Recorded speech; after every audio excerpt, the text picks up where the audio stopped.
तो चलिए शुरू करते हैं आज का सेशन नंबर 52 और आते हैं क्वेश्चन नंबर फर्स्ट पर। देखिएगा क्वेश्चन नंबर फर्स्ट क्या बोल रहा है, भारतीय संविधान के किस अनुच्छेद में मौलिक कर्तव्यों के बारे में उल्लेख किया गया। जैसा कि और ये देखिए क्वेश्चन आया हुआ है 2019 एमटीएस में पूछा हुआ है। जैसा कि हम लोग को पता है कि भाग 3 में मौलिक अधिकार पर चर्चा किया गया और वो कहाँ दिया हुआ है, तो अनुच्छेद में 12 से लेकर के 35 तक में। और कहाँ से लिया गया है, तो ये हो जाएगा आपका यूएसए अमेरिका के संविधान से। लेकिन जैसे एक आम नागरिक को आपका मौलिक अधिकार दिया जाता है, वैसे ही कर्तव्य भी देना जरूरी था, ताकि हमारे देश का संविधान, देश, राष्ट्रगान, राष्ट्रध्वज और पूरे देश से स्वतंत्रता सेनानी सभी को आदर्श माना जा सके।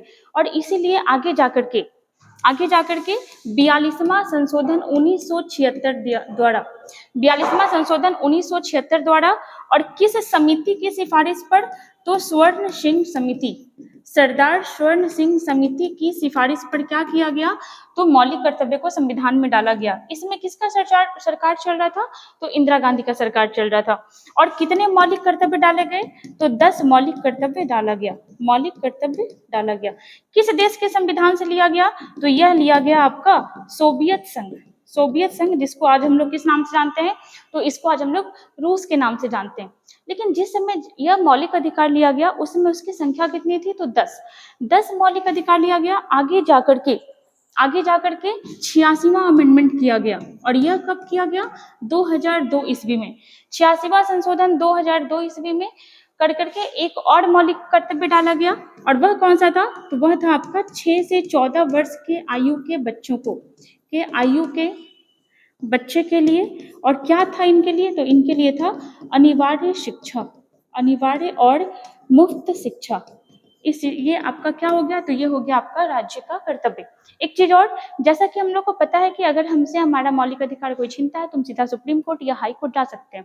बट अगर हमसे कोई हमारा डीएसपी छीनता है, डीपीएसपी, ठीक है, डीएसपी नहीं DPSP, directive principle of state policy, राज्य के नीति निर्देशक तत्व, अगर इसमें से कोई भी एक अधिकार अगर हमें नहीं दिया जाता है तो हम डायरेक्ट सुप्रीम कोर्ट या हाई कोर्ट नहीं जा सकते हैं। वैसे ही अगर कोई व्यक्ति मौलिक कर्तव्य, फंडामेंटल ड्यूटी का अगर क्रियान्वयन नहीं करता है तो उसके खिलाफ आप सुप्रीम कोर्ट या हाई कोर्ट या राज्य नहीं जा सकता है। इस चीज को याद रखिएगा। और इस लाइन को हम लोग क्या बोल सकते हैं, वाद्य योग्य नहीं है। इस चीज को याद रखिएगा।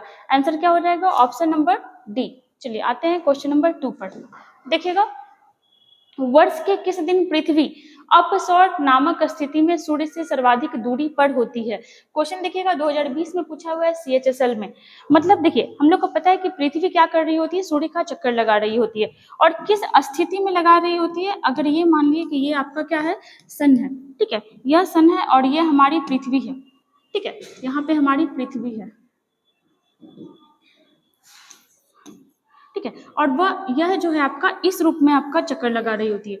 मतलब आपको देख करके समझ में आएगा कि कहीं पर यह आपका सूर्य से बहुत दूर है और कहीं पर यह सूर्य से बहुत नजदीक है। वैसे अगर बात करें कि सूर्य और पृथ्वी की औसत दूरी कितनी होती है, औसत मतलब कहीं पे ज्यादा है कहीं पे कम है, तो औसत दूरी कितना होता है सूर्य और पृथ्वी के बीच, तो ये होता है 149 मिलियन किलोमीटर, 149 मिलियन किलोमीटर। लेकिन आपसे जो पूछा कि जो सर्वाधिक दूरी होती है यह लगभग कितना होता है, 152 मिलियन किलोमीटर, ठीक है, मिलियन किलोमीटर। और जो कम दूरी होती है यह कितना होता है, 147 मिलियन किलोमीटर। अब आपसे यही सवाल कर रहा है कि कम दूरी, ये अपसौर और उपसौर क्या है। तो जो आपका कम दूरी होता है, ठीक है, सूर्य और पृथ्वी के बीच जो है आपका कम दूरी जो होता है इसे क्या कहते हैं, तो ये जो आपका जो कम दूरी होता है इसे कहते हैं उपसौर, ठीक है, क्या कहते हैं, उपसौर, और इंग्लिश में कहते हैं पेरीहिलियन, ठीक है, उपसौर इंग्लिश में कहते हैं पेरीहिलियन। और एक चीज और, पेरी मतलब होता ही है बहुत नजदीक, और जो आपका अधिक दूरी होता है इसे क्या कहते हैं, इसे कहते हैं अपसौर, और इसका मतलब क्या होता है, एपीहिलियन, ठीक है। ये जो आपका अधिक दूरी जो होता है यह कहाँ पर होता है, तो यह होता है आपका 4 जुलाई, और जो नजदीक होता है यह कब होता है, तो यह होता है आपका 3 जनवरी। यहाँ पे क्वेश्चन क्या पूछा है कि अपसौर की स्थिति कब बनती है, तो अपसौर की स्थिति बनती है 4 जुलाई को, है ना। चलिए आते हैं क्वेश्चन नंबर 3 पर। देखिएगा, संघ में रहने वाले बौद्ध भिक्षुओं के लिए बनाए गए नियम नामक ग्रंथ क्या बोल रहा है, संघ में रहने वाले बौद्ध भिक्षुओं के लिए बनाए गए नियम किस ग्रंथ में है। ठीक है, क्वेश्चन देखिएगा 2023 में और एमटीएस में पूछा हुआ है। संघ बौद्ध भिक्षु के बारे में बात कर रहा है। हम लोग को पता है कि बौद्ध धर्म के संस्थापक कौन थे, गौतम बुद्ध। और गौतम बुद्ध की मृत्यु के बाद हुआ कि अब इस धर्म को कैसे आगे बढ़ाया जाएगा, तो बहुत सारा यूनियन बनाया गया, बहुत सारा संगीति करवाया गया। संगीति बोले तो कॉन्फ्रेंस पार्टीज आप कह सकते हो, समिति, मीटिंग, इस टाइप का हुआ। तो फिर क्या हुआ कि उसमें बहुत सारे बुक्स का संकलन किया गया। उसमें से ही एक बुक था और उस बुक को कहा गया त्रिपिटक। ठीक है, इस बुक को क्या कहा गया, त्रिपिटक। बेसिकली त्रिपिटक एक बुक नहीं है, ये 3 बुक का समूह है। ठीक है, त्रिपिटक, त्रिपिटक। ठीक है, ये 3 बुक का समूह है। और कौन कौन सा बुक है, तो ये हो जाएगा आपका सुत्त पिटक, दूसरा हो जाएगा आपका विनय पिटक।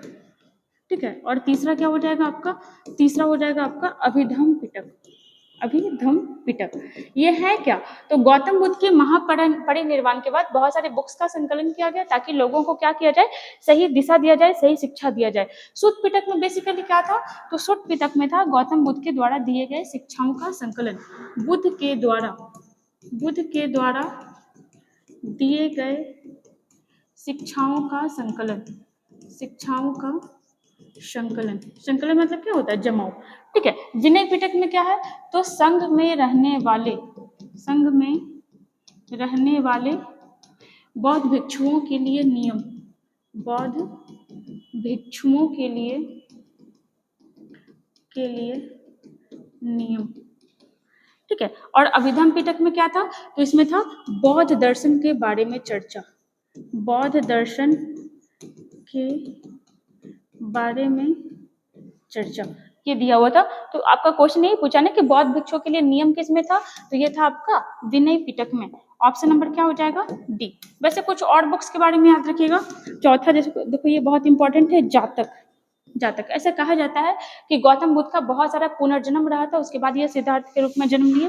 जातक क्या था, तो बुद्ध के पूर्व जन्म की कहानी, बुद्ध के पूर्व जन्म की कहानी, जन्म की कहानी। उसके बाद देखिएगा एक और बुक बहुत प्रसिद्ध है, ये कौन सा है, यह है आपका अंगुत्तर निकाय, अंगुत्तर निकाय। इसमें क्या था, 16 महाजनपद का चर्चा। जैसे आज के समय क्या होता है, राज्य होता है, वैसे उस समय क्या हुआ करता था, जनपद। यहाँ पे देखिएगा ऑप्शन नंबर क्या हो गया, डी। एक मिलिंद पन्हो के बारे में याद रखिएगा, एक यूनानी राजदूत था, यूनानी राजदूत, जिसका नाम क्या था, मिनांडर, जबकि भारतीय भाषा में इसको क्या कहा जाता था, मिलिंद। ठीक है, मिनांडर और बौद्ध भिक्षु नागसेन के बीच जो वार्तालाप हुआ था, जो बातचीत हुआ था, इन दोनों के बातों का संकलन एक बुक में कर दिया गया और उस बुक को ही क्या कहा गया, उस बुक को कहा गया मिलिंद पन्हो। ठीक है, चलिए आते हैं क्वेश्चन नंबर 4 पर। दक्षिण भारत में मंदिरों के प्रांगण में बने ऊंचे द्वारों को क्या कहा जाता था। देखो 2023 में CHSL में पूछा हुआ है कि जो दक्षिण भारत का जो मंदिर बनता है उसमें जो आपका द्वार पे जो बना हुआ होता है ऊंचे द्वार, उसे क्या कहते हैं, तो जो ऊंचा द्वार होता है उसको गोपुरम कहा जाता है। क्या कहा जाता है, गोपुरम। अगर बात करें मंदिर निर्माण शैली के बारे में तो देखिएगा कि भारत में गुप्त काल के समय क्या बनना शुरू हुआ, तो मंदिर। और कुषाण काल के समय भारत में पहली बार क्या बनना शुरू हुआ, मूर्ति। ठीक है, तो आप याद रखिएगा कि पूजा के लिए, आराधना के लिए पहली बार मूर्ति किसकी बनाई गई थी, गौतम बुद्ध की बनाई गई थी। किस वंश के टाइम में बनाई गई, तो कुषाण काल में बनाई गई। और मंदिर पहली बार किस काल में बनाई गई, तो यह बनाई गई गुप्त काल में बनाई गई। अब देखो यहाँ पे क्वेश्चन पूछता है कि भारत में मंदिर की कितनी प्रकार की शैली है, तो देखिएगा भारत में 3 प्रकार का मंदिर का शैली है। कौन कौन सा, तो पहले तो हो जाएगा आपका नागर शैली। ठीक है, नागर शैली। दूसरा हो जाएगा आपका बेसर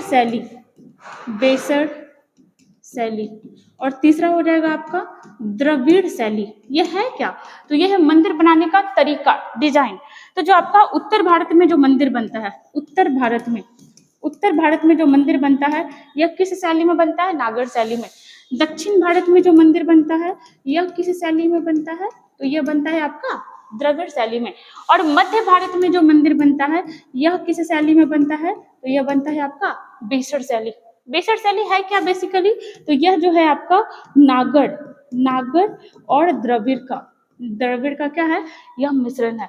मतलब आप समझ जाओगे, जैसे अगर ये पूरा का पूरा भारत हो गया तो ये क्या हो गया, उत्तर भारत, ये क्या हो गया, दक्षिण भारत, और ये क्या हो गया, मध्य भारत, और यहाँ का मिक्सअप ही क्या होता है, तो ये बन जाता है आपका बेसठ शैली। ठीक है, ये क्या बन जाता है आपका, ये बन जाता है आपका बेसठ शैली। आंसर क्या हो जाएगा यहाँ पे, गोपुरम, द्वार को क्या कहा जाता है, गोपुरम। चलिए आगे आते हैं क्वेश्चन नंबर 5 पर। PIL की अवधारणा सबसे पहले कहाँ लागू की गई थी, देखिएगा 2018 BSSC इंटर लेवल में पूछा हुआ है। क्या पूछा है, PIL क्या होता है, PIL तो इसका अर्थ होता है public interest litigation, public interest litigation.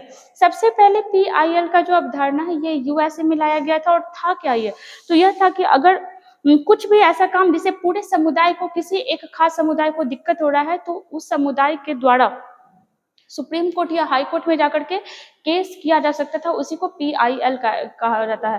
जैसे कि मान लो कि अपने गांव घर में क्या होता है कि मान लो कि बहुत सारा कचरा फैला हुआ है, तो कचरा से एक आदमी को तो दिक्कत होगा नहीं, पूरे समुदाय को दिक्कत होगा, तो सारा समुदाय मिलकर के उस कचरे के खिलाफ, मतलब कचरा हटाना किसका काम है, तो नगर निगम नगर पालिका का, अगर वो नहीं हटाता है तो उसके खिलाफ आम आदमी जाकर के क्या कर सकता है, PIL दायर किया कर सकता है। ठीक है, सबसे पहले यह कहाँ लाया गया था, तो सबसे पहले यह USA में लाया गया था। भारत में किसके द्वारा सबसे पहले यूज किया गया, PL भगवती। ठीक है, यह कहाँ दायर किया जा सकता है, तो हाई कोर्ट या सुप्रीम कोर्ट में ही दायर किया जा सकता है। ठीक है, यहाँ पे आंसर क्या हो जाएगा, तो आंसर हो जाएगा ऑप्शन नंबर सी। ठीक ना, चलिए आगे आते हैं, क्वेश्चन यूएसए होगा ना, हाँ option number C. Question number 6 पर आते हैं, CNG का मुख्य अवयव क्या है, what is the full form of CNG, that is compressed natural gas, compressed natural gas. ठीक है, कंप्रेस्ड नेचुरल गैस किससे बनाया जाता है, तो CH4 मतलब मीथेन पर दबाव बनाकर CNG का निर्माण होता है, CNG का निर्माण होता है। मीथेन पर दबाव बना करके क्या होता है, CNG का निर्माण होता है। इसका यूज कहाँ होता है, तो ईंधन के रूप में होता है, मोटर वाहन में होता है, मोटर वाहन, और कहाँ होता है, तो बिजली उत्पादन में किसका यूज होता है, तो आपका CNG का यूज होता है। ये क्या होता है, तो इससे पॉल्यूशन नहीं होता है, हमारे इन्वायरमेंट के लिए ये आपका क्या होता है, ये सही होता है। तो इसीलिए आपका CNG का लगातार इसमें बहुत ज्यादा यूज हो रहा है। और सबसे पहले इसको बनाया कहाँ गया था, इसका कॉन्सेप्ट कहाँ दिया गया था, तो 1626 ईस्वी में USA 1626 ईस्वी में USA में एक वैज्ञानिक रहा करते थे, और उनका नाम क्या था, उनका नाम था विलियम हार्ट के द्वारा ही इसका कॉन्सेप्ट दिया गया था। और आज हम लोग को पता है कि CNG का यूज धड़ल्ले से हो रहा है, ऑटो भी चलते हैं इसके। ऑप्शन नंबर क्या हो जाएगा, ए, है ना, ऑप्शन नंबर ए। चलिए आगे आते हैं, यहाँ पे देखिएगा क्वेश्चन आया हुआ था ना एग्जाम में, देखिएगा 2020 बिहार स्टेट में आया हुआ था। चलिए आते हैं क्वेश्चन नंबर 7 पे। पत्तियों में उपस्थित उन छिद्रों के नाम लिखिए जिनके द्वारा श्वसन क्रिया में गैसों का आदान प्रदान करता है। क्वेश्चन देखिएगा 2022 LDC में पूछा हुआ है। देखिएगा जैसा कि हम लोग को पता है कि पौधा क्या करता है, पौधा करता है फोटोसिंथेसिस, मतलब वो अपना भोजन का निर्माण करता है, और उस प्रोसेस को हम लोग फोटोसिंथेसिस कहते हैं। पौधे का कौन सा भाग फोटोसिंथेसिस करता है, तो पौधा का लीफ जो होता है, पौधा का जो भाग है लीफ क्या करता है, फोटोसिंथेसिस करता है। और इसी फोटोसिंथेसिस में जो गैस जो आपका गैस का जो सिक्रेशन होता है, वो कौन सा गैस होता है, वह होता है O2, जो हम लोग नेचुरल रूप से क्या करते हैं, इसको श्वसन के रूप में प्राप्त करते हैं। और हम लोग इसके बदले में कौन सा गैस रिलीज करते हैं, तो ये हो जाएगा आपका CO2। और इस CO2 को कौन कंज्यूम करता है, तो ये करता है पौधा। और पौधा का कौन सा भाग, तो मेनली हो जाएगा लीफ, जो कि क्या कर रहा है, तो ये किचन का काम कर रहा है, जो कि खाना बनाने का काम कर रहा है। पौधा जो होता है आपका, मतलब पत्ता जो होता है, इसमें क्या होता है, तो देखो ये आपका लीफ हो गया, और यहाँ पे बहुत सारे क्या होते हैं, सिराए होते हैं। ठीक है, इसमें भी सिरा जुड़ा हुआ होता है, और इसे कहते हैं छोटी सिरा। लेकिन इसके अलावा भी जो क्या होता है, इसमें छोटे छोटे बहुत सारे छिद्र होते हैं, छोटे छोटे क्या होते हैं, बहुत सारे छिद्र होते हैं, जो नगण्य होते हैं, हमें नहीं दिखते हैं। और इन्हीं छोटे छोटे छिद्रों को क्या कहा जाता है, अस्टोमाटा कहा जाता है। क्या कहा जाता है इसको, अस्टोमाटा, हिंदी में बोले तो रंध्र। ठीक है, रंध्र। स्टोमाटा का क्या काम होता है, तो ये क्या करता है, यह गैसों का आदान प्रदान करता है, गैसों का आदान प्रदान। ठीक है, आंसर क्या हो जाएगा, तो ऑप्शन नंबर डी। ठीक है, स्टोमाटा भी कितनी बार देता है लिखा हुआ। आते हैं क्वेश्चन नंबर 8 पर। ठीक है, क्वेश्चन नंबर 8 देखिएगा, क्या बोल रहा है, भाखड़ा नांगल बांध स्थित है। इसमें बहुत तरीके से क्वेश्चन पूछ सकता है, पूछेगा कि यह कब बना था, कहाँ बना था, किस नदी पे बना था, किस राज्य पे बना था। तो देखिएगा भाखड़ा नांगल बांध, यह आपका सबसे पहले तो किस नदी पर बना हुआ है, तो यह बना है सतलज नदी पर, सतलज नदी पर। वैसे जो भाखड़ा नांगल बांध है ना, ये दो बांध का नाम है, कौन कौन सा, तो पहला तो हो जाएगा आपका भाखड़ा, दूसरा हो जाएगा आपका नांगल।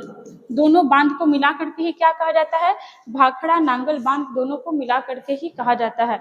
आगे देखिएगा कि ये जो आपका मेनली है, ये है कहाँ, तो ये आपका पंजाब में है, पंजाब में। नदी पूछेगा तो सतलज आप बता ही दोगे। इस बांध से किस किस राज्य को पानी मिलता है, तो पंजाब हो जाएगा, हरियाणा हो जाएगा, हिमाचल प्रदेश होगा, राजस्थान होगा। तो आप ये सब राज्य का भी नाम याद रखिएगा कि इन लोग को भी मिलता है, दिल्ली वगैरह को भी इससे क्या होता है, पानी प्राप्त होता है। ठीक ना, चलिए तो अपना आंसर तो निकल गया यहाँ से। आंसर क्या हो जाएगा, सतलज नदी। क्या हो गया,